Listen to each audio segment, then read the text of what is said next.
Thoughts of our ടൈംസിലേക്ക് സ്വാഗതം. ഇന്ന് ലിസണിങ്ങിനെ കുറിച്ചാണ്.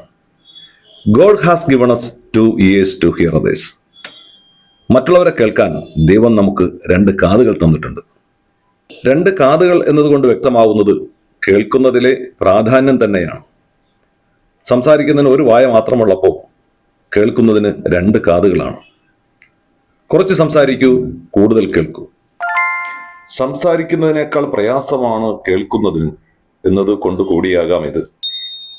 കേൾക്കുക എന്നത് കേവലം വെറുതെ കേൾക്കുക അല്ല, ശ്രദ്ധയോടെ കേൾക്കുക, ഉൾക്കൊള്ളുക, പരിഹരിക്കാൻ ശ്രമിക്കുക.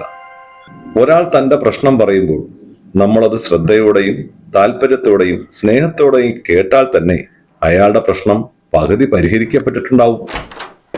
കേൾവിയുടെ മാന്ത്രികതയ്ക്കായി കാത്തിരിക്കാം അടുത്ത വീഡിയോയിൽ.